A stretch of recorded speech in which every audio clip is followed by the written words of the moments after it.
Odegaard, golazo!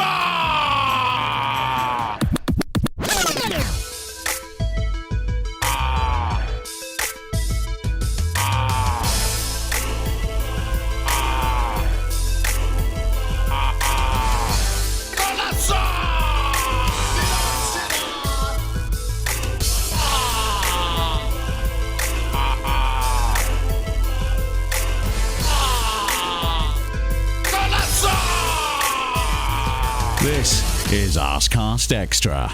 Hello and welcome to another Arsecast Extra, as always, with James from Gunnerblog. James, good morning to you. Good morning to you too, Andrew. How you doing? How was your weekend? It was okay. Nothing particularly strange or startling. There was a game of football yesterday that I sat in the garden and watched. Beyond that, just kind of getting ready for the new season. I'm prepared. Are you prepared? I'm sure you're prepared. Are Arsenal prepared? That's the question. It's really close now, isn't it? The start of the season. It's next week. Next Friday. Nail-bitingly close. Well, I mean, I'd love to say I saw the entirety of the Chelsea game. I couldn't buy it. I tried to give the club $7.99 and they would not take it from us. Same. I believe it was to do with a last-minute flurry of people coming along, realising that they actually had to pay $7.99 to watch this game. I thought it was part of the membership, but there you go. Not to be, and I think it was a rush of people trying to do it, but I, like you, got caught in that sort of feedback or that loop where I couldn't buy it, but I found an alternative way to watch the game. So yeah, I saw it. I saw the whole thing. Did you just see bits and pieces? Were you sort of? I saw the first half, and then I've seen highlights of the second. So I did see a fair amount of it. I mean, it won't surprise you too. I'm not a huge fan of preseason friendlies against Premier League teams. No. We've spoken about this, haven't we? There is something, particularly London teams, and particularly teams that we are going to face in the opening weeks of the season. I don't care for it at all. But look, it is what it is. We've got to get on with it. We've got a game against Spurs, obviously, next Sunday, and that will be one which I think will grow in importance and weight because it will give us our last look at the team before the season starts. So, do you have any takeaways from the first half that you saw in its entirety? What would your main takeaway be from yesterday? And again, with the caveat, it is preseason, blah, blah, blah, but we're talking about the game. So what would you say was your one takeaway? Probably that Thomas Partey being injured is quite a bad thing. Yeah. That would be the main thing. I mean, the other thing would be I thought we looked very vulnerable to the counter-attack in that game. And, Timo Werner is an unpredictable player when it comes to final product. But I personally am convinced he's going to have quite a big season next season just because he seems to get so many opportunities. And I thought against this Arsenal side, he provided a real threat in the channels and one we didn't always really look best placed to deal with. How about you? What were your big takeaways? Well, I thought Partey was great until he got injured. I was enjoying his performance and thinking, perhaps greedily, some might say, but I was thinking when I was watching him turning away from players and really dominating that midfield, I was thinking, wouldn't it be amazing if we had not a similar player, but a player of better quality than some of the ones we already possess to partner Thomas Partey in midfield, how much that would bring to the team, how transformative it might be. And then I was thinking, well, crap, he's injured. And I've gone from hoping we get a partner for him to sort of keeping my fingers crossed that he is not injured for any prolonged period of time, because I don't know about you, James, but I would find the idea of starting a season with a midfield partnership of Mohamed El Neni and Granit Xhaka somewhat underwhelming. Yeah, I would too. I mean, that's my other big takeaway, I suppose, from yesterday is, everything that happened with Xhaka. Obviously, he came on, scored a goal, and then after the match, Mikel Arteta confirmed what Amy had reported earlier in the week, that he looks like he's going to stay at Arsenal. And I think that's the second time in about 2 years there's been a big turnaround on Xhaka. You know, it felt like he was headed to Hertha Berlin in that January window, and he was convinced to stay at that point. It seemed for all the world like he was going to be leaving the club this summer. And now I think he's going to stay. And I think we can take that at face value. I don't think, I've seen a few people saying, is it a ploy or is it a negotiating technique? I really don't think that's what's happening here at all. I think ultimately Roma haven't come close to matching Arsenal's valuation, and that's prompted a rethink. That certainly is what it seems to be from the outside. Yeah, I would agree. I don't think there's any posturing or anything like that in terms of how they're dealing with this Xhaka situation. I think he's going to stay. It's a weird one, and it's one we've spoken about a bit in recent weeks. The idea that he might stay. Look, it's sort of, I'm sure, disappointing for him. Disappointing for fans who are quite happy to move on, and maybe disappointing for the club. I mean, they have to dress it up in a certain way, don't they? They have to say he's important, blah, blah, blah. You know, you can't sort of come out publicly and say, well, yeah, it's a bit of a shit one. We're stuck with him now. Just get on with it, I guess. You know, you have to, as a club, I suppose, present that positive face of things. But yeah, it's underwhelming, and, you know, it feels particularly so because I think if Xhaka left, you had to, like, no question about it, you had to make a midfield signing. I'm not saying we don't need one now, we do. But if Xhaka had gone, you absolutely had no way of going into a new season without a midfield signing. And it's yes, that's true. It would have been one out, one in, I think. There, and it's still possible that we could make a midfield signing. We could, if we wanted to, bring in a player who could be, you know, the party partner, this fabled party partner. We could still do that, and with Xhaka in the squad and someone like El Neni, if he goes, then you make your squad better. I think there's a way of how do you say it? Like, what appears to be a bad situation, you make the best out of it, you know? But it feels a bit fanciful at this point. That A, we're going to sign someone there. B, we might find a buyer for Mohamed El Neni, and it's just it's a bit too much more of the same, if you know what I mean. Right now, I mean, I accept that something could change and we could make a signing before the season, but right now, it's very hard to feel encouraged by what we've done so far in the market in terms of addressing what is a really important area of the pitch. I know we've brought in Lokonga, we've brought in Ben White, and we'll talk about him, and Nuno Tavares. But, yeah. But do you not think, Andrew, I mean, I know there's a lot of fatigue around Xhaka, but when you talk about a player who's a good partner for Thomas Partey, I'm not sure Granit Xhaka's ever done anything to suggest he's not a good partner for Thomas Partey. I think he has been pretty good with him. I would accept that. I think it's a bigger issue with Xhaka, though. It's not to say he's incompatible with Thomas Partey. I don't think that's the case at all. And, you know, if you could get performances out of Granit Xhaka that we saw at the Euros, for example, that would be great for Arsenal next season. But what it is it was like the carrot of change was dangled in front of us, if you know what I mean. After 5 years of Granit Xhaka, like if it was 1 year or 2 years, it's 5 years. And I'm not going to coat him off or anything like that. I think he's a good player. You know, he is a good player. He's had his moments which weren't so good, but I just think that like, if you ask me, would I prefer to keep Xhaka or El Neni, it's Xhaka. But it just felt like that was the because he's so fundamental as a part of the team, that how do you improve without moving him on? Do you know what I mean? Yeah, no, I do understand that. I just think that the discussion of, like, we need someone who can dovetail with Partey, I think for next season at least, I think there is sort of evidence to suggest Xhaka can do that. Whether or not, you know, let's say Xhaka had gone and, I don't know, Ruben Neves comes in. I think there were plenty of Arsenal fans who didn't necessarily see that as an immediate upgrade. Whether or not that's true or not is hard to say, of course. We're sort of in sort of I think the carrot of change is always alluring. I think that's part of why there's such clamour for James Maddison over Martin Odegaard. It's because we've seen it. Anything we've seen and that hasn't got us to where we want to be, we're like, oh, change it. And I do understand that impulse.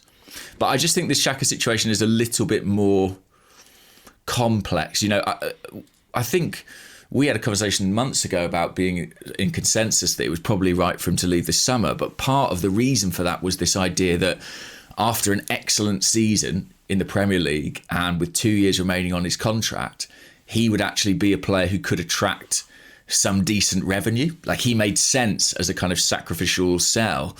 But if that value just isn't there, what do you do? Do you just cut your losses? Some people say you should. I don't know if Arsenal can do that. Yeah, I don't know. I mean, I don't know how serious Roma's bid was or how far below the valuation. As I said in the Arsecast on Friday, I think, the fact that we weren't willing to compromise means it wasn't close to what our valuation of him was. It raises a bigger question, though. If Xhaka had an excellent season last season, I think he was good.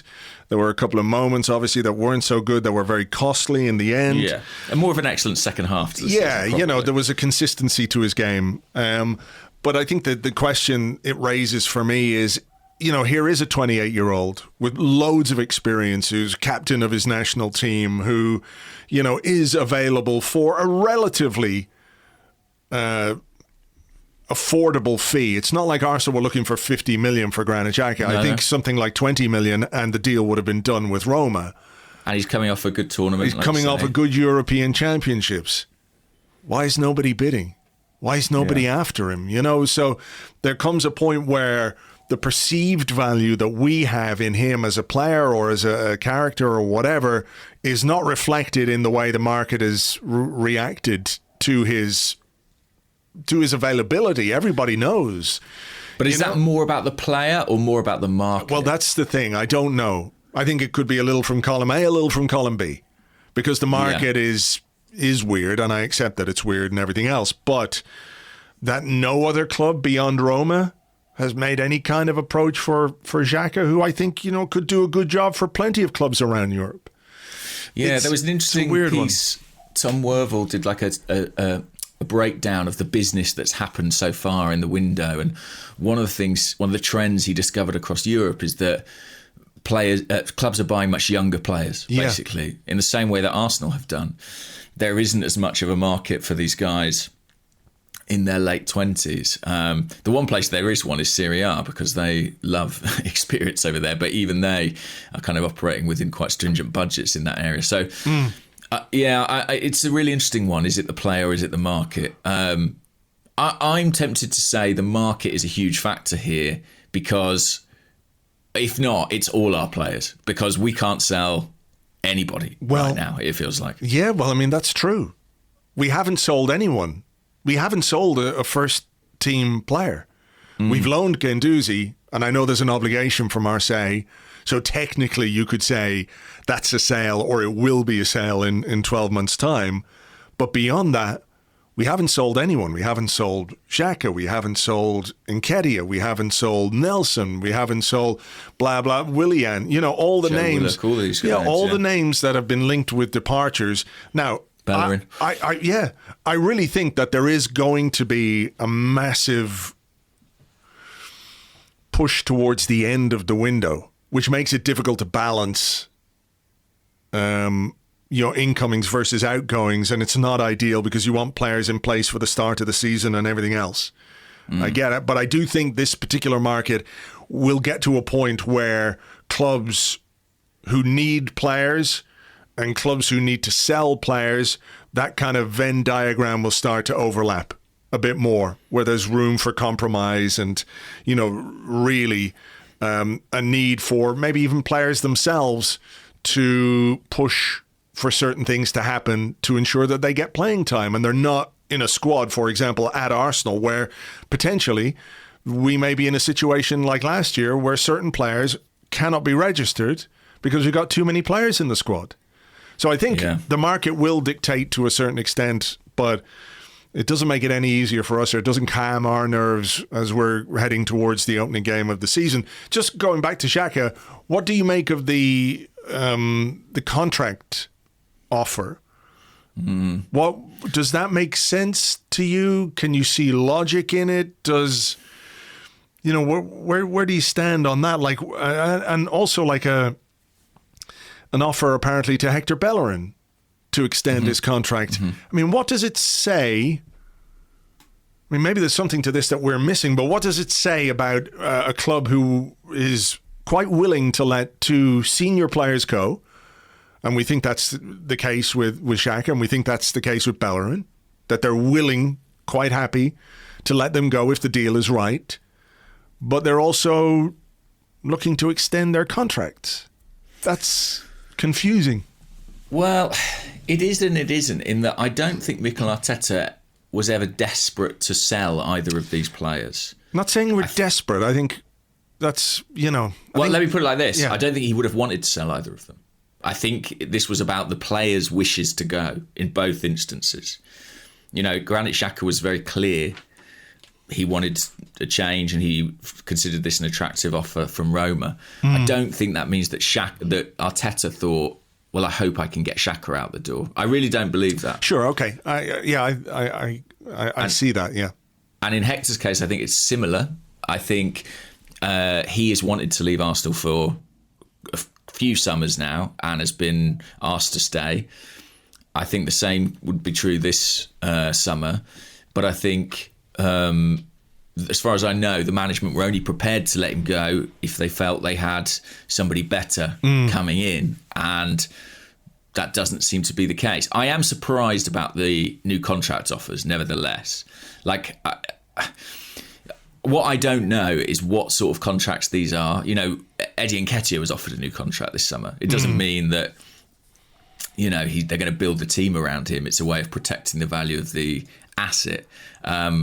Maybe the offers made to Xhaka and Bellerin are similar. And with Bellerin, there's talk that he may leave on loan. I mean, I'd be a little bit surprised if that was allowed to happen, but maybe the contract is a way of ensuring that his value doesn't diminish if he does go out on a loan spell. Do you think maybe they're looking ahead to a time when, perhaps after a season when fans are back in stadiums all across Europe, the financial impact of the pandemic is lessened and therefore clubs have more money, and these guys, if we can't sell them now in this market, we might be able to sell them in next summer's market? That feels like a bit of a gamble all the same. Yeah, I mean, I think that probably is part of the plan, but I have to say it's not one I have huge confidence in. I'm not sure the financial repercussions of the pandemic will be over for football clubs in 12 months' time. Agree. I'm not sure they'll be over within the lifespan of these contracts. That's what's going to be really interesting. I mean, ultimately, when you turn down money for a player, the question is, are you ever going to get anything better? Arsenal turned down whatever it was for Ainsley Maitland-Niles, 15 million from Wolves, something like that. They'll be lucky if they get an offer close to that for him at this point. With Xhaka, I think you're probably not going to get that. I mean, he's going to be 29, nearly 30 next summer. It feels like the assessment that's been made is what's more valuable to us, the money that Roma have put on the table or the contribution the player can make. And it feels like they've decided the contribution the player can make. Personally, I'm not that surprised because Mikel Arteta has shown us what he thinks of Granit Xhaka. Yeah, that's fair.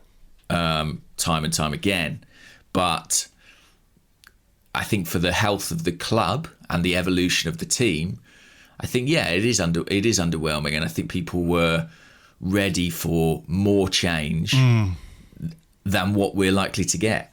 And in fairness, I think the club were trying for more change than what we're likely to get. But, we as Arsenal fans, I think, all feel that our team are poor sellers, and I think that's right. Historically, we have been. What I can't be so sure about is how much of that is to do with the context. I'm not looking at another Premier League club, apart from ones who are selling Jack Grealish or potentially Harry Kane, bringing in a load of cash this summer. I don't see that happening anywhere. Apart from Brighton. Apart from Brighton, who've had an absolute windfall, yeah. And let me tell you, Sheffield United are rubbing their hands together. But apart from that, no, I don't think... I think it's difficult, isn't it? It's a really difficult time to sell players and to know what you should accept now versus what you might be able to get if you hold on. Well, that's it. I mean, look... Do you worry about that, though? Do you worry about Captain Hindsight coming along and saying... you should have taken that bid, or this was a ridiculous bid to accept? I mean, you make the point about Ainsley Maitland-Niles, and I think, at the time when that bid was rejected, that £15 million bid was rejected, I think most people were kind of on board with that because he'd played a big part in helping us win the FA Cup. He'd made it to the England squad, and there was a sense that his trajectory, even if it wasn't necessarily going to be long-term at Arsenal, was on the up and up. And now... I agree. You know what I mean? Yeah. So there's an element of time. Similarly with the Aubameyang contract renewal. At the time, I think most people were in favour of giving him a new contract. Look how important he was, his role in winning us the FA Cup. Now, a little while later, it's more open to criticism because, he can't seem to score a goal in pre-season. I know we made the joke about him not using up any of his goals, but I mean, he's taking it to ridiculous levels now at this point. There were a couple of chances in the second half that a player of his quality and caliber really should have done better with. Are you in any way worried about Aubameyang at this point, or should we judge pre-season in that way at all? Is it all about what he does when the games start to matter? It is, of course, all about that, but I think you would be an unusual Arsenal fan if you weren't a bit worried at this point. It's not because it's not just pre-season, is it? It's the kind of lacklustre season we saw from him last year. How much he appeared to drop off. I mean, I've been very much in the camp of, I don't believe this is kind of terminal physical decline. I think, there was a lot of factors in the way he felt and the way he was playing last season. And I believe he can sort of have an upturn at this point. But pre-season is doing its best to make that prediction look foolish, that's for sure. I guess the positive, as always with Aubameyang, he's getting in the positions, and by law of averages, he will start putting some away. Worth pointing out as well that, the two chances he had late in the game were when he was playing as the centre forward and not doing runs up and down the left wing, which was something, even in a pre-season game, I wasn't too happy seeing again, I wonder if we will see a bit of it, though. I don't know. I mean... left wing's an interesting position in this team, isn't it? I mean, we don't have the obvious solution there. I mean, it's probably one of Pepe or Saka, but it's not yet clear definitively which. Saka or Martinelli, maybe. Or Martinelli as well, sorry, yeah. Yeah. Let's, while we're dwelling on the slight negatives from yesterday, the defending, that was a bit scary, wasn't it? Yeah, it wasn't great at all. I mean, on the first goal... I'm not exactly clear what happens. Rob Holding seems to step up very high and basically take himself out of the game. I mean, that flank of Holding and Chambers did look a little bit exposed, didn't it? Especially against Werner's pace. It did. I mean, do you think this is what the idea is, to play with a higher line this season and maybe use Ben White as somebody who can deal with that space a bit better, when you're leaving? It felt that way. It felt intentional. I just think that Holding and Marie maybe aren't the best pairing to execute that plan. I know Marie's quite positionally astute, but I mean, it felt like it played into Chelsea's hands a little bit. And we did look vulnerable. And of course, the second goal we gave away was just a really basic kind of individual error, wasn't it? It was, poor pass from Hector, who'd just come on, but that's not really an excuse for not being able to play a 5-yard pass to a teammate, straight to a potential new teammate, Tammy Abraham, who scored a goal. Did Bernd Leno worry you at all? Not from what I saw, but from the way you've asked that question, I suspect the answer is that he did worry you. So do inform me what I may have missed. I think his decision-making when he's playing the ball out from the back is increasingly scatty. I don't quite know what's going on with him. I do have some concerns about him, only that it seems kind of an accepted truth that all is not well with him and Arsenal. In that, there are no talks about a new contract. He's got 2 years left on his current one. Certainly my understanding is there's an expectation that he'll probably move on next summer. And I just wonder, goalkeeper for me is such a position where sort of psychology and the mental side of things is so crucial, maybe more so than in any area of the pitch. And I just slightly worry about that degree of focus. Do you know what I mean? Yeah. I feel like as well, he's a guy who is, as it stands in this squad, really our only option in goal. Yeah. I mean, right now, 100%. Because you can't throw that kid in, No, exactly. Or Runerson, or, you just can't. Even if he is going to go, he still is going to want to play this season. Yeah, and he's got to earn a move somewhere. Yeah, exactly. But I think he really needs to feel the heat of competition really quickly. And again, we talk about midfield and we can talk about attacking midfield and everything else. Our issue in that area is not numbers. We have numbers. We have players. Whether we rate them or whether we think they're good enough or whether we think we can improve with them, that's another question. We don't have a goalkeeper. We do not have a number 2 goalkeeper. And that has got to be done before the start of the season, surely. Like, you can't run the risk of going into the new season with Okonkwo or Runerson as the number 2, an injury to Leno, a sending off for Leno, and you're playing one of those guys against Chelsea or Man City. Yeah. That feels to me, as much as I want a central midfielder, and I really do, that feels to me like the most pressing issue that we've got right now.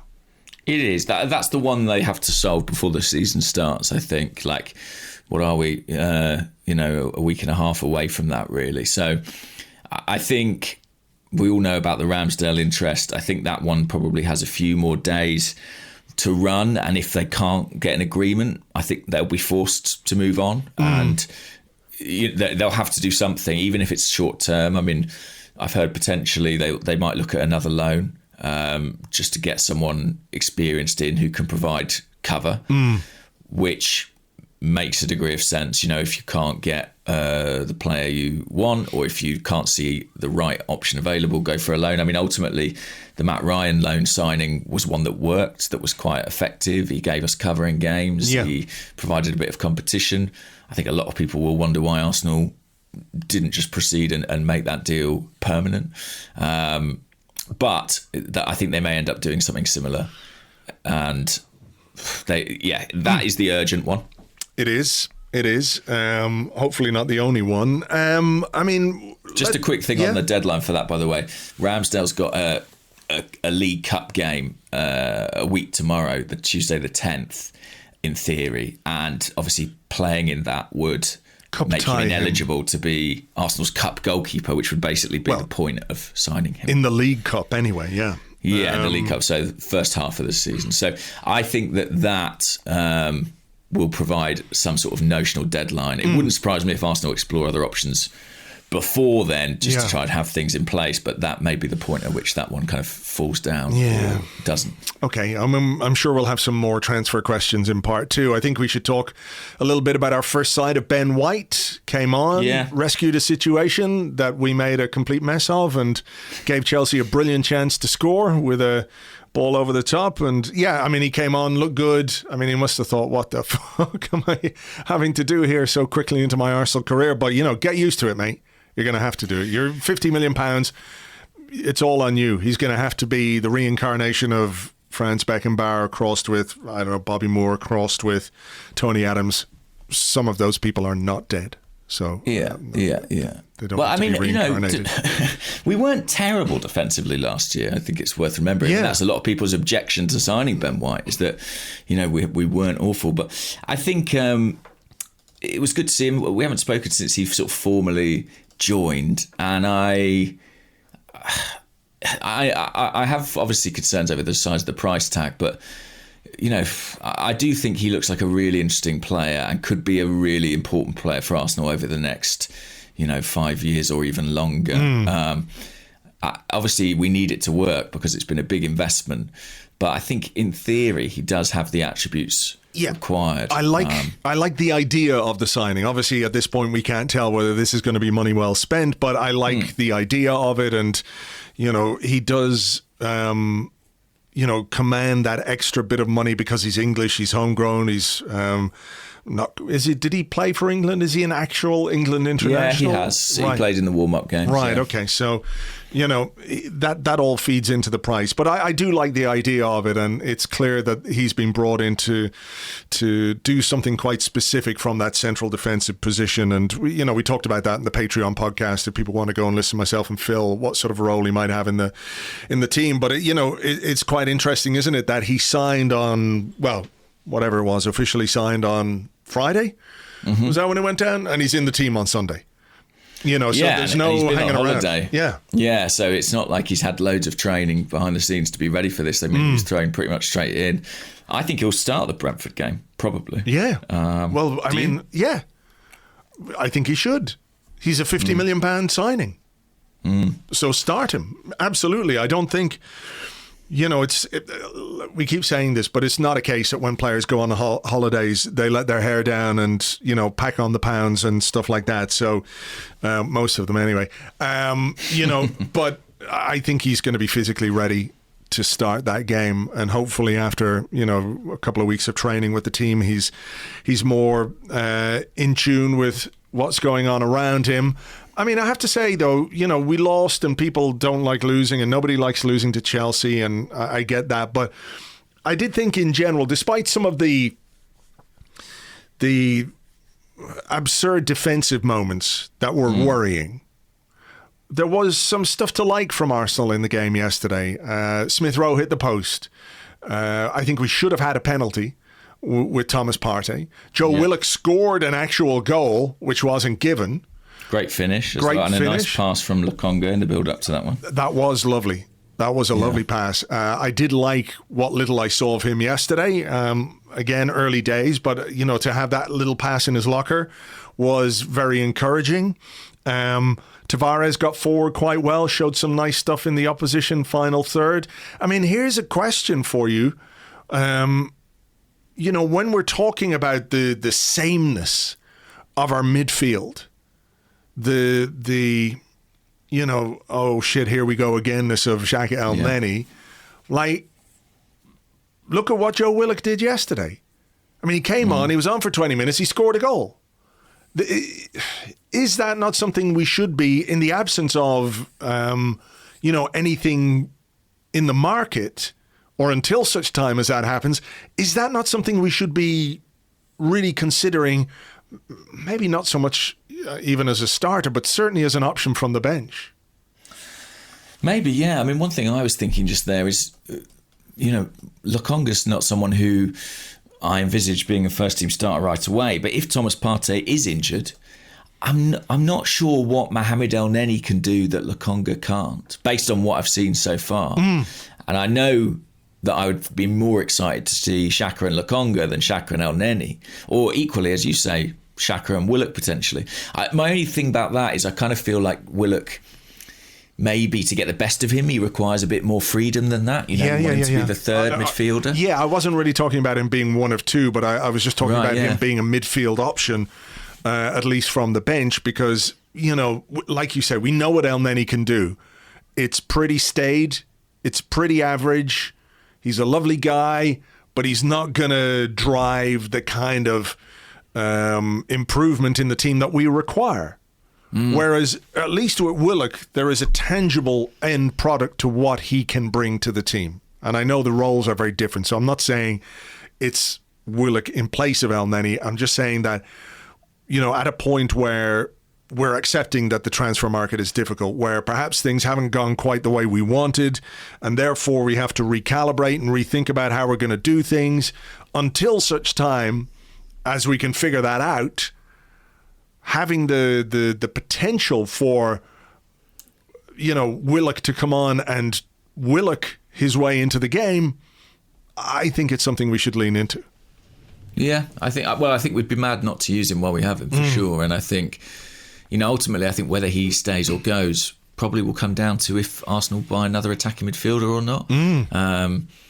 If you sell Willock, but then you don't get another number 10 or, attacking midfield player, the burden on Emil Smith-Rowe at that point is huge, probably too great. So, yeah, I think it's a fascinating one. Newcastle keep saying we're waiting for a decision from Arsenal, so we have to assume the ball is kind of in our court on that one. But I thought there were things to be encouraged about. I mean, Willock's impact was one. I thought Smith-Rowe was dangerous. Yep. I thought Partey obviously was very good until the injury. Thought Pepe was good. Pepe was good. I thought, Kieran Tierney had his moments as well, got forward well. So there were things that were encouraging. We created chances, which has been a big problem for this team, of course. Didn't take them all, but there you go. I think obviously a pre-season defeat kind of hurts more when it's to a Premier League rival, theoretical rival. Yeah. And that's one of the frustrations of having these games. The result feels maybe more significant than it should. Yeah. I mean, the positives and negatives, it's always going to be the way. I mean, the Aubameyang on the left thing, I know it's been done to death, but I was a bit, watching overlaps and watching Aubameyang trying to cross with his left foot for someone else to score just made me wish that there was someone else in the Aubameyang position and Aubameyang was in the middle to not score. But you know what I mean? It just felt... I don't know what we're trying to learn from that. What are we trying? We may not be trying to learn anything, though. Yeah. I think we may just be getting minutes in Lacazette's legs. Who knows? Who knows? I mean, you would never put it past Mikel Arteta because he did it a lot in the past. But the second half of last season, I think we barely saw that. I'm trying to remember now, but I don't think we saw a lot of Aubameyang on the left. So I would be surprised if he went back to it. Certainly once Saka comes back, I think it'll be one or the other of Aubameyang and Lacazette. I think that if you're picking based on form and sharpness and who looks there and who doesn't, I think there's a debate between Aubameyang and Lacazette. I really do. But yeah, I think it should be one rather than both. Yeah, maybe that's a debate we can have closer to the time. Well, it's close enough. It's pretty close, yeah. It is. I mean, the other thing about the game, obviously Joe Willock came on and scored. I thought Eddie Nketiah came on and looked sharp, and that's been a bit of a theme of pre-season. I mean, maybe he just knows that there are eyes on him and his future is, up for grabs, essentially. But I think he has looked sharp throughout these friendlies, and credit to him because he's a player who seemingly doesn't have much of a future at Arsenal. Yeah, I mean, we did have some questions on that, so I might as well just do one before we go into the break. From Sean, who's at Mean Sake or Mean Sake, I'm not quite sure. He says, in light of his pretty stellar work in build-up and the box, do we keep Nketiah for 20-30 minutes a game? Really loved the look of him yesterday, and we know he has goals in him. If we seem keen to play Aubameyang left wing, the depth could really help us.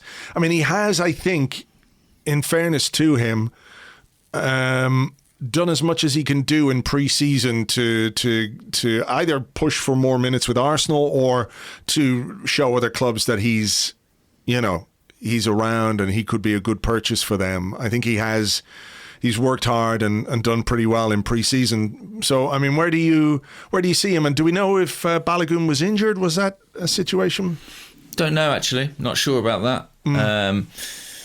But with Nketiah, I mean, I guess he's showing us a little bit of what we presume Mikel Arteta must have seen in training to have, brought him back from Leeds when he did and kept him at the club when maybe it would have been better advised to sell or loan him last January. And I think I'm pleased for him that he's shown a little bit of that, albeit in friendly games. I'm not sure it dramatically changes anything regarding his long-term future. I mean, we talk about Aubameyang on the left, but we listed 3 good left-sided options earlier, almost without hesitation. Pepe, Saka, Martinelli. You would have to include Smith-Rowe as someone who could play in that role too. Reece Nelson can do it. We're not short of wide players. So I do think Aubameyang will play most of his football through the middle. And if Lacazette is still around, I just don't think there's any need to keep Nketiah. And I actually think for his career, he probably should look to go and play regular football. I think that is clearly the next step for him. I mean, I think where it gets more interesting is that thing of like, could Arsenal... if Arsenal had sent him out on loan in January last year, who knows? They might be able to attract superior bids for a guy who clearly does have goal-scoring potential. But as it stands, we're not getting the offers that we want. But I still think he is kind of one of the big hopes in terms of actually bringing a bit of cash in. Okay, well, look, we'll see what happens with him. It does feel like, given the contract offer, which was then turned down. Yeah, look, it seems clear what should happen. Whether it happens or when it happens, we'll wait and see. But look, we're going to take a quick break. We're under a bit of time pressure today because you've got to go relatively soon. So we'll go into the break, come back with your questions and more in part 2 right after this.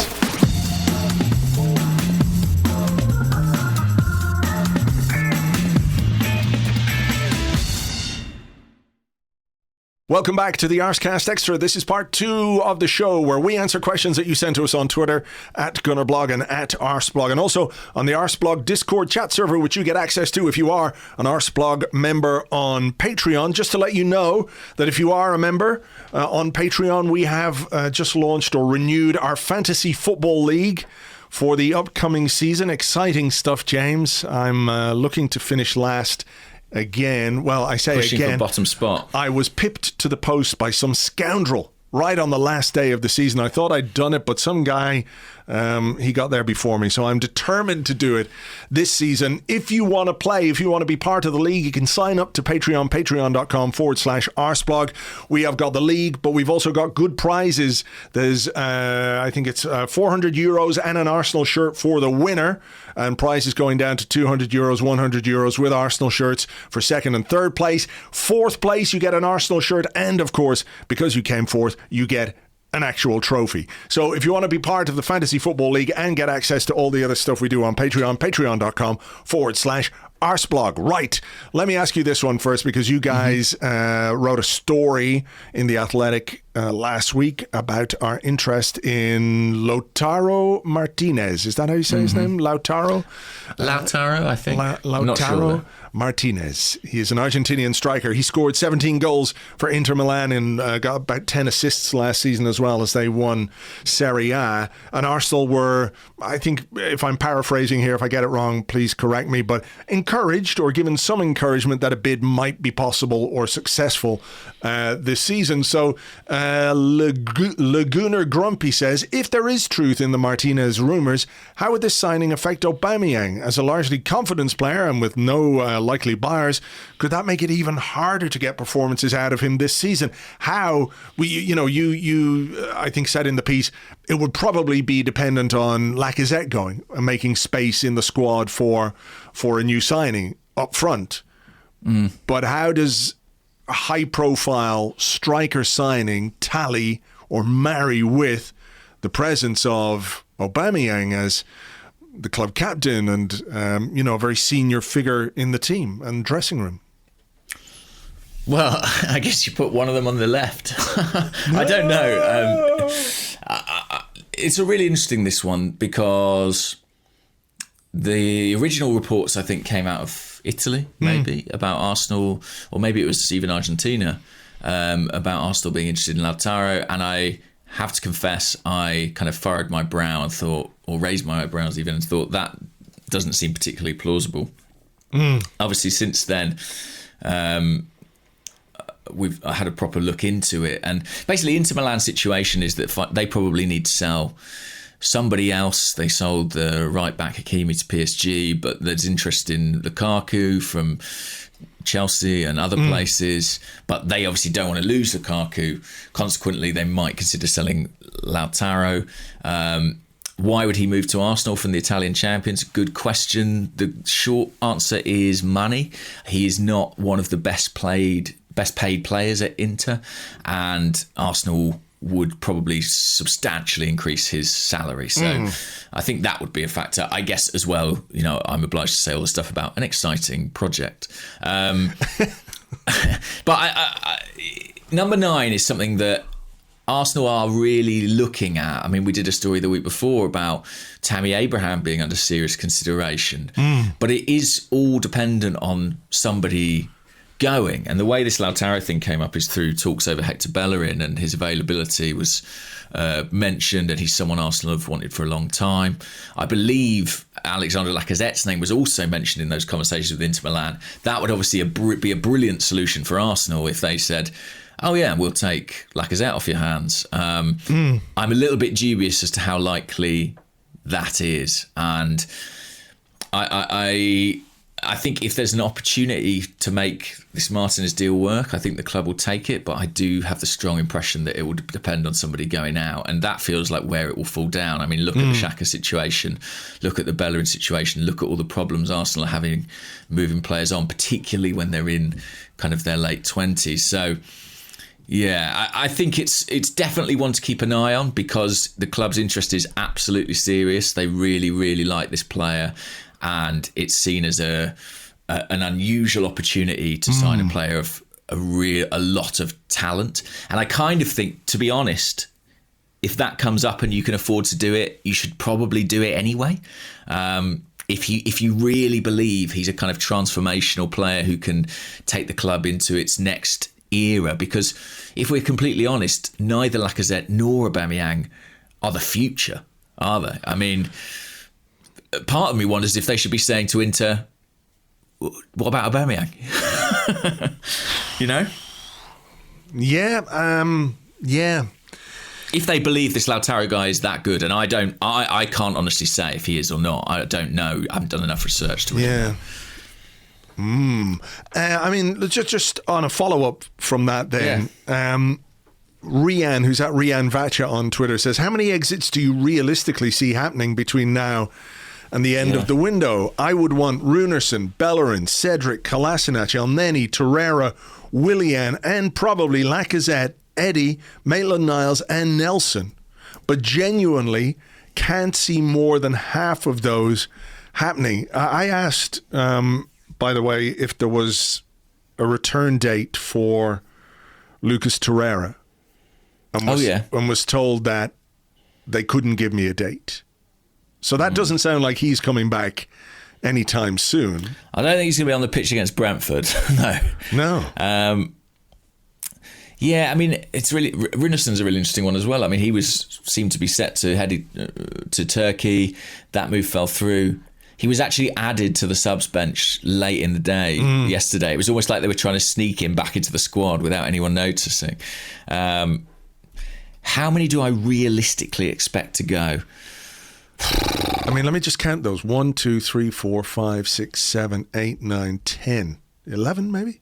1, 2, 3, 4, 5, 6, 7, 8. Yeah, 11. That's like a whole team.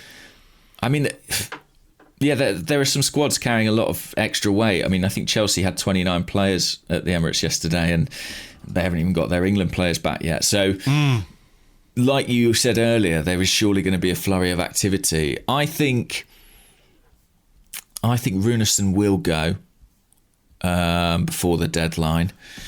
Kolasinac? Yeah. Bellerin? I think that's more difficult. Cedric? I don't think he'll go. Willian? If we've learned anything from England's progress to the final of Euro 2020, is that you can't have too many right backs. That's the lesson Mikel Arteta is going to take into next season. I think Runerson, Kolasinac, Nketiah, Nelson? I saw a story that Crystal Palace would like him on loan, but with a guy who's got a year left on his contract. I mean, it would be a precondition of a loan that he signed a new contract. You'd have to think. Yeah. Maybe Nelson, maybe Maitland-Niles. I think of that 11, maybe half a dozen will go. I think it just feels too much to think that they will all happen at this stage. you'd want to have a chunk of that tied up already. And where it gets tricky now is sort of, although availability might increase in the last few days, the window of business might increase, you get into that weird kind of brinkmanship of, well, we don't want to let X go unless we know we can bring Y in. And, the clubs insist on waiting until the very end, but there are disadvantages as well as advantages to that. I mean, how confident are you that they'll go? Well, I think we did talk about this at the start of the summer, and someone said in a question, can you dig up your departure things? And of course I can't find them, and I can't remember what episode it was on. But I think at the start of the summer, when Mikel Arteta was talking about the need to be ruthless in terms of reshaping the squad, I think that was the word that he used. And, I didn't just apply that to players coming in. I applied it to, dealing with some of the players that we have in the squad right now who we want to move on. I think I would have been more confident. Here we are, though, in August, and there's been barely any movement out. And what's interesting about this is that, like, for a lot of those players, there is literally no interest, or certainly no reported interest, public interest in those players. Inter Milan for Bellerin. There was that Turkish club for Runarsson. Nobody's been after Cedric. I think there was some spurious talk about Fenerbahce. Kolasinac, not a word. Elneny, not a word. Torreira, not a word. Willian, few little bits like the Inter Miami thing. And I think there was a club in was it Dubai or something last week that was doing the rounds, but that was immediately shot down. Nketiah, I think there was a bid, wasn't there, from Crystal Palace that we turned down? Not a word. I'm not sure, but that was reported, yeah. Yep, not a word about Lacazette. Not a word about Maitland-Niles. Not a word really about Nelson until this thing last week or over the weekend about Palace taking him on loan. So, that's worrying. If you want to move these players on, and I understand why people do, but there doesn't seem to be a great deal of interest. No, and I think if our spending and sort of income predictions, I think we both had Arsenal bring in quite a lot of money this summer. Yes. Certainly in Micah's, I think it was like north of, somewhere between 50 and 100 million. And that seems ludicrously naive at this point, I admit. It does. And look, this is a club that has spent basically about £75 million so far this summer on the three players we've brought in. Tavares, Lokonga, Ben White, 50 million, 17 and a half, 8.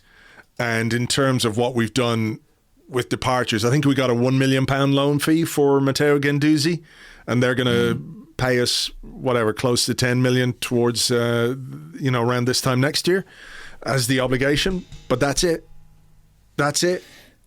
Yeah, it's not a lot, and I think a lot of the calculations the club will have made in terms of what they can do this summer will have probably have been with the expectation they would move some of these players on.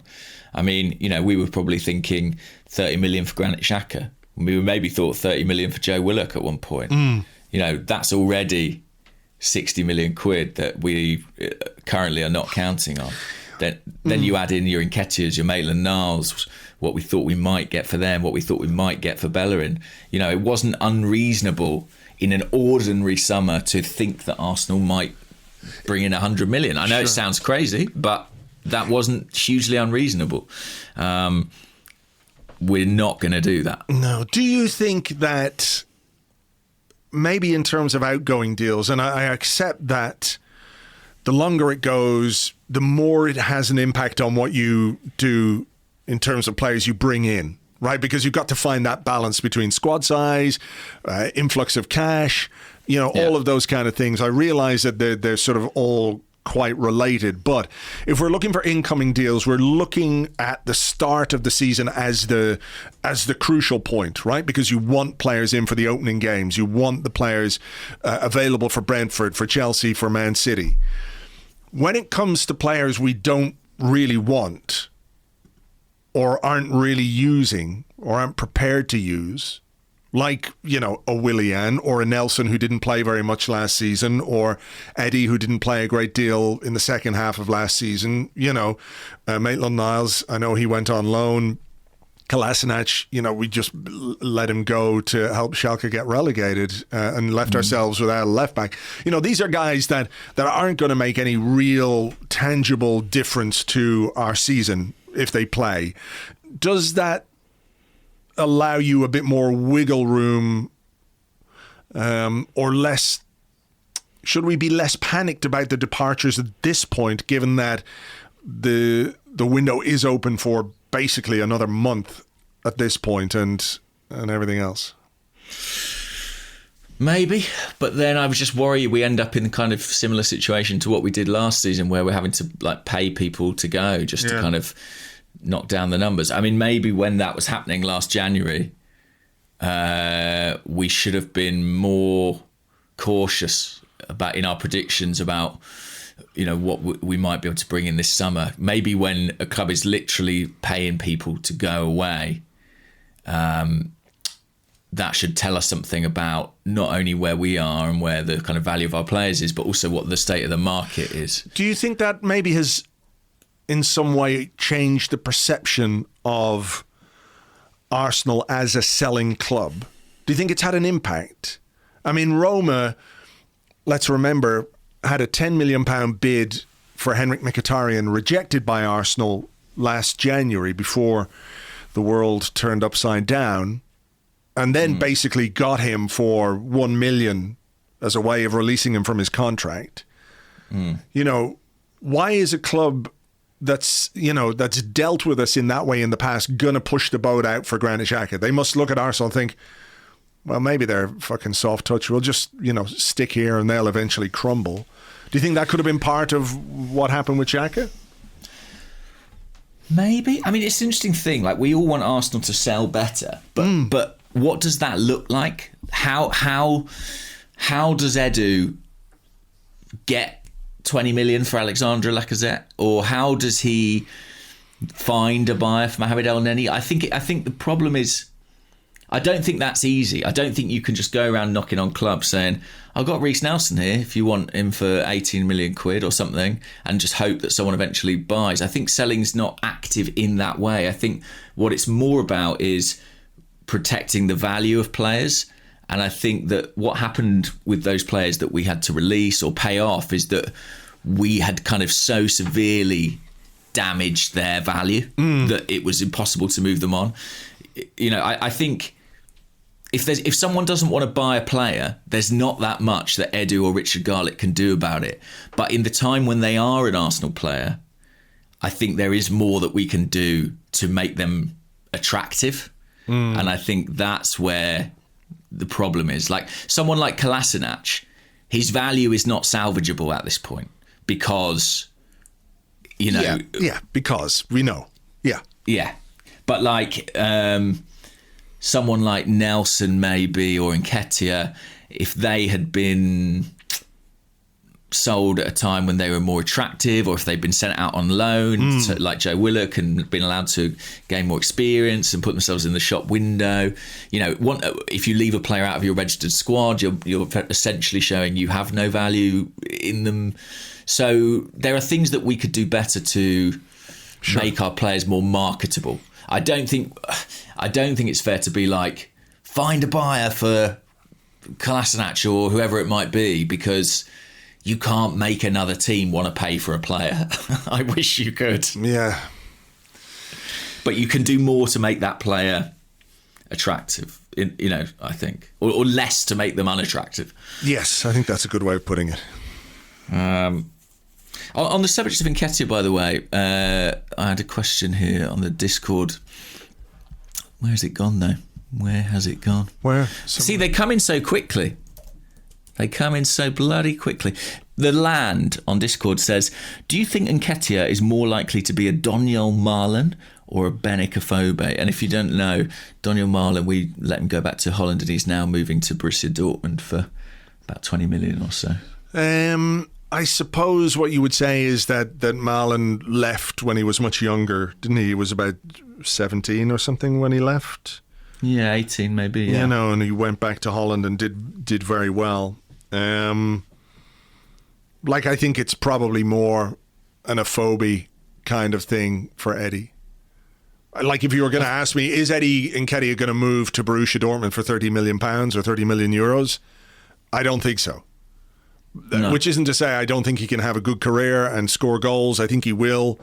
But I don't think at whatever age he is now, he's still, 21? Has he quite shown enough? He's 22 now, so he's 22. So I don't think he's quite shown enough to suggest that he's going to all of a sudden become, not an elite level striker, but, somebody who a club like Borussia Dortmund is going to spend a load of money on. Maybe the Afobe comparison is a bit too far the other way, but I don't know. He's had a torrid time, Afobe, hasn't he? He's had serious injury problems and problems in his, some tragedy in his personal life as well. And I think, but lest we forget, he went to Wolves and made himself kind of a £10 million player or something like it. I think he joined Bournemouth. Or Stoke, was it? I forget. But I think Nketiah, if he can avoid those kinds of debilitating injuries, I think he can have a Premier League career for sure. I think so too. Yeah. I can see him at a good Premier League club like West Ham or something like that, and making a pretty good career for himself. And he'll always be in demand because I think he is a goal scorer, and he does find opportunities in the box, and there'll always be a market for players like that. I don't think he's going to be Serge Gnabry based on what we've seen in terms of regret of letting him go, but I think he's going to be a good Premier League player, and I think it's crucial he takes this step now for his development. I think it's really important. Yeah. Okay, here's a question on the Discord from Blair, who says, in a pre-season friendly, what is the responsibility of referees to at least protect players from hard tackles like we saw today? There were too many hard tackles coming through the back of players.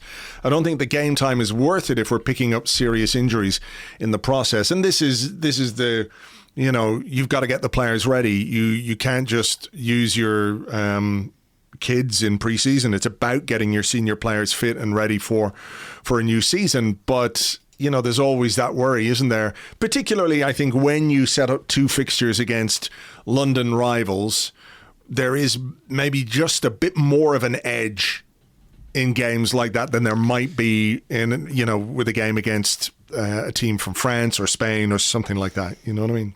Yeah, and fans back in the ground. Maybe that turns the temperature up a little bit. Yeah. A lot of people back at the Emirates Stadium for the first time over the weekend. I mean, were there, from what you saw more of the game than me, were the tackles a bit tasty? There was a couple, in fairness. I don't think there was anything brutal, but there was one, when one guy, I can't remember who it was, went through the back of Tierney. Obviously, Partey got injured in a tackle with Ruben Loftus-Cheek, and that, wasn't like the worst tackle you've ever seen in your life. And it can happen in training as easily. He went over on his ankle, and again, we're sort of keeping fingers crossed he's okay. But I just felt like the referee yesterday might have just got on top of that a bit earlier. There was a couple, I think. There was one where could have been Kovacic, took out Smith Rowe, one of those where he just sort of ran across him, fairly cynical stuff. And to be fair, Xhaka put the studs on one of their guys, Zappacosta, I think it was. Right. The wrong guy. It should be Werner or Ziyech or Pulisic or one of those. One of the good ones, Granit. Get one of those. So I just think that you run the risk in a game. Particularly worried about Sunday, to be honest. I know you need the games to be competitive. They need to be competitive games to get the rhythm and all that. But there is an intensity and maybe a bit of animosity that the Premier League games bring that's maybe a little bit unwelcome. I sort of would agree with that on balance. I think that maybe this is a consequence of these kind of Premier League fixtures. But then, to be fair, something we haven't said is with international travel being risky and in some instances prohibited. Yeah. Maybe that's why we're seeing so many intra-Premier League friendlies. Look, I can see the logic of it. I just don't care for it. Yeah. So let's have a look at another question. This is from Seski, who's at Seski Art on Twitter. And they say, do you think a change in playing style is causing more injuries to Partey? Maybe he's always been a bit of a Diaby, but has it just been discovered now due to him getting more time on the ball? That's interesting. We'd one from Brad Dennett as well, at Bradley_Dennett, who said, is it safe to label Partey as injury prone? If he's not, he's really been very unlucky. Yeah. I think he could well just have been very unlucky. Certainly yesterday was bad luck. A challenge, his ankle rolled. It can happen. Anyone who plays football knows that, you can even just turn the wrong way and your ankle can go, if you just put your foot down very slightly wrong. So there is an element of bad luck. I think last season, it wasn't so much that he was injury prone as he had an injury that we didn't manage as well as we should have, which then had an impact, on the rest of his season, to be honest. So I'd like to think he's not. I think comparisons to Abu Diaby are a bit over the top, to be honest. But, it's clear he's a really important piece of the team. And it's really bad news for us as fans. It's really bad news for Mikel Arteta as well. It really is. And I'm not making any excuse for Arteta. I think, he is a manager who is probably going to be under some pressure. I think he is. And I think actually the lack of the sort of degree to which people are disappointed by some of the business that isn't, it looks like, going to happen now is going to contribute to that pressure. Well, fairly or unfairly? I think fairly because, if you're Mikel Arteta and Edu and you're waking up this morning and you're 10 days away from the start of the new season and the news on Partey isn't great, let's say it's 3 or 4 weeks, which will rule him out of the opening 3 games, probably. And, he's not back until after the international break. And those are 3 tricky fixtures. And if you're Mikel Arteta and you're Edu and you're sitting there and you're contemplating starting the season with Granit Xhaka and Mohamed Elneny as your central midfield pairing, with the greatest of respect to both of those players, that is a duo that should not have played together like from a couple of years ago. Like, they're not the most compatible anyway, but it was clear a long time ago that this was not the kind of partnership that, a top-level Premier League midfield club should have. If you're sitting there this morning and you're thinking, well, that's what we've got to do, I'd also be thinking, well, fuck, something's gone wrong here, and obviously the Partey injury is that, but it should laser focus them on what the team requires in midfield. And look, maybe it'll be Lokonga and Xhaka. Maybe it will. When Arsenal were first interested in Lokonga, one of the comparisons that was made to me was Partey in terms of his playing style. And, I think they do potentially view him as a kind of heir. Whether or not they think he can kind of do that job right now, I don't know. I mean, Pramod AFC said, is Partey's niggle a good news in disguise? I'm not saying I'm happy, but I do think it might force them to bring in another replacement.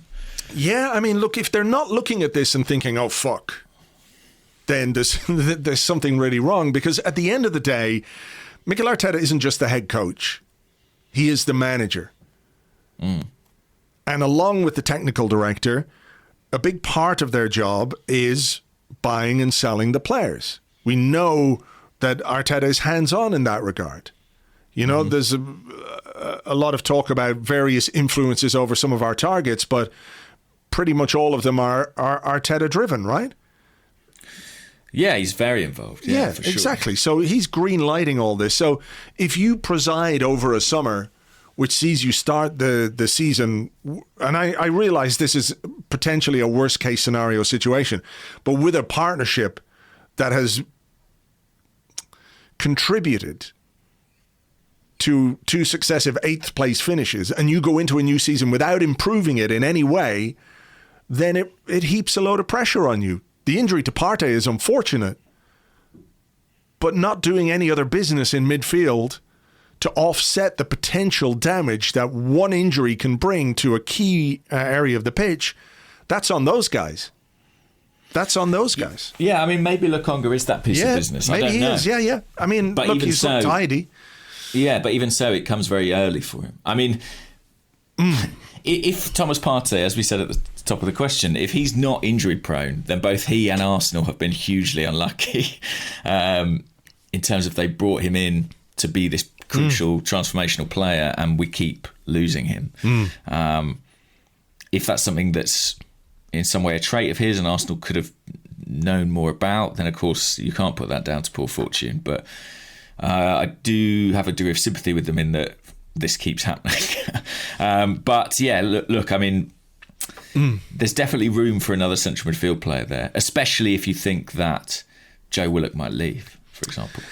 Yeah, well, look, here's another one. This is a quite interesting one from the Discord from Arse Baby. Related to Partey's injury, we're seeing a lot of speculation on the severity and potential length of absence based on video and photos. I feel it's a morally grey area even for qualified doctors to be participating in this, because no one posting about it online will have 100% accurate information, since only the club will have that. I can see this getting to a point where club reports on injured players receive massive backlash because online doctor 469 disagrees with this assessment of the injury. What is your take on this trend? I think it's kind of always been a thing. You know, how many times have you watched a football match and gone, oh, that looks bad? You know, you do have a perception of the severity of an injury based purely on watching it. And of course, you're often wrong. I think any doctor would say that if they're only making an assessment based on a video, it's not going to be a full, thorough and accurate assessment. And I actually think that most people in the medical profession or physiotherapists tend to know how qualified and how good you have to be working at the top level of elite sport. So I think, you know, they would always caveat any assessment they would make online with, you know, the people doing the job are probably in the best position to judge.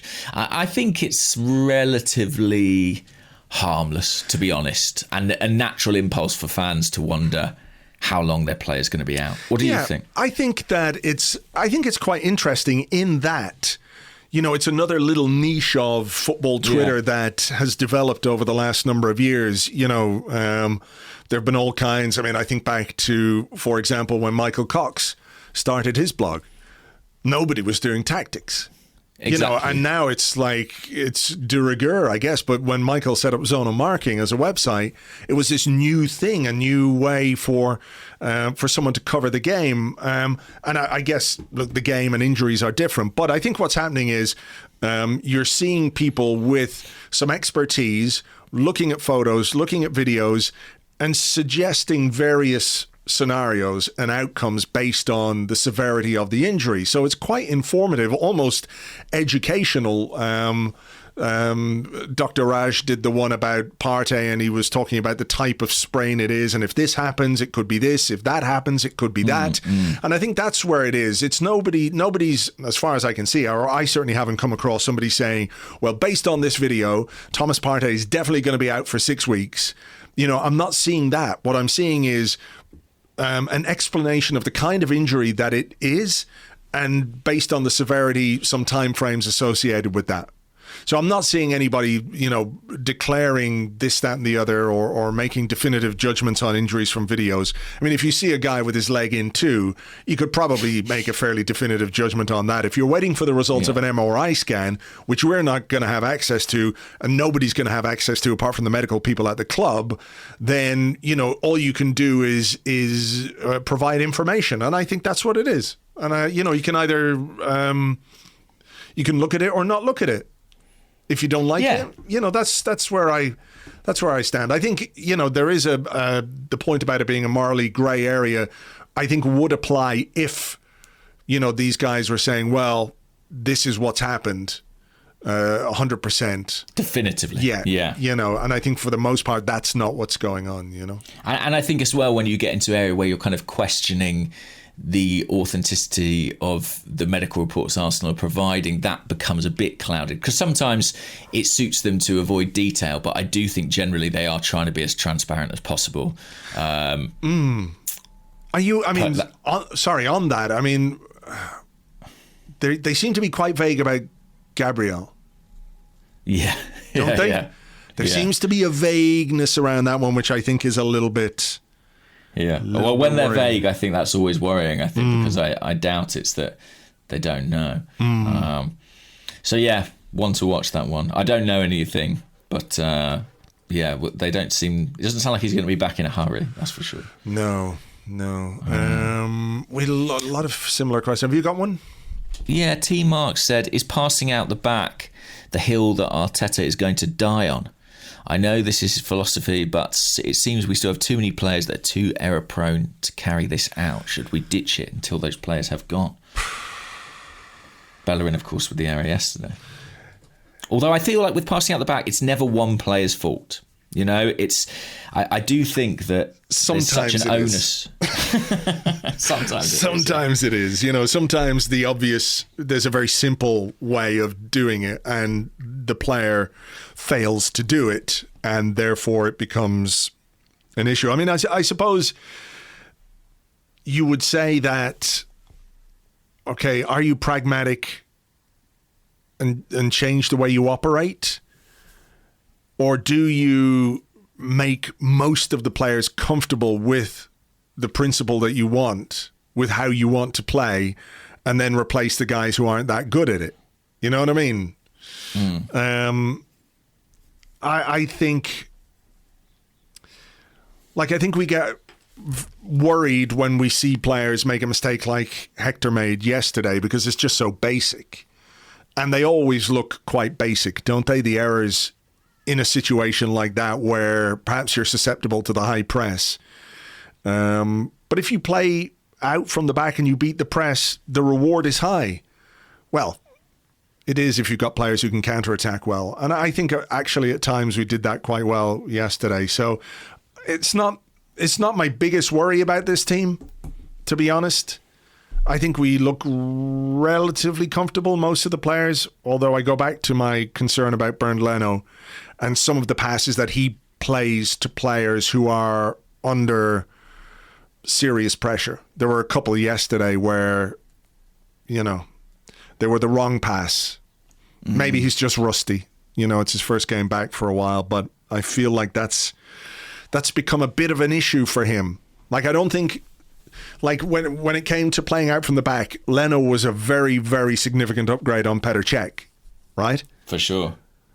But I still don't think it was the strongest part of his game, which I think is his shot stopping.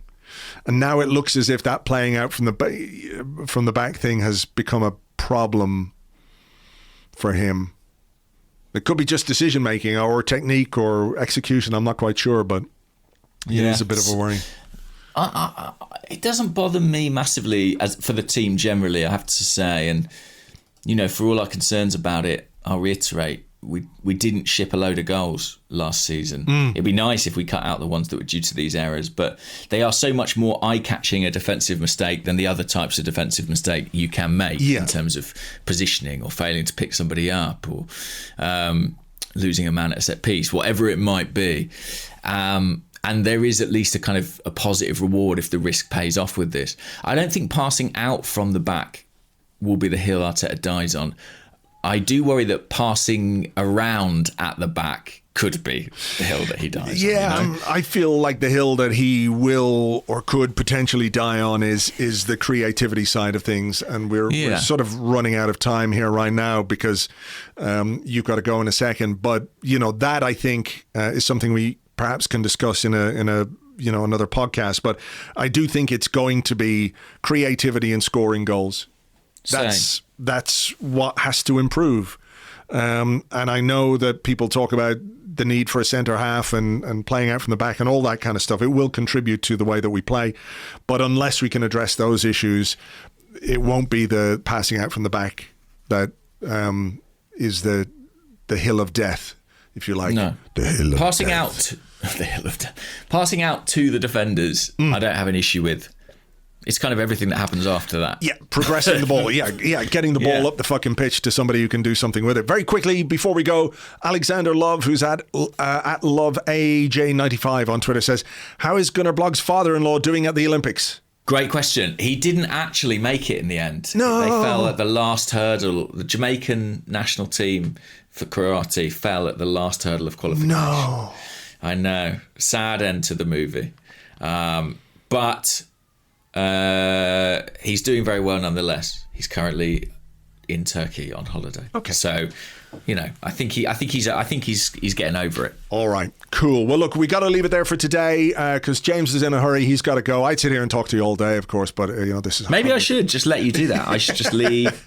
Just leave and see what happens. I'll just start talking about the things that are on my desk. Ooh, look, Swiss Army knife. Look, it's got the thing and the thing. No, that could be boring. But look, thank you everyone for being here as always. Thank you for listening, for downloading and all the rest. And we will catch you on the next one. Bye-bye.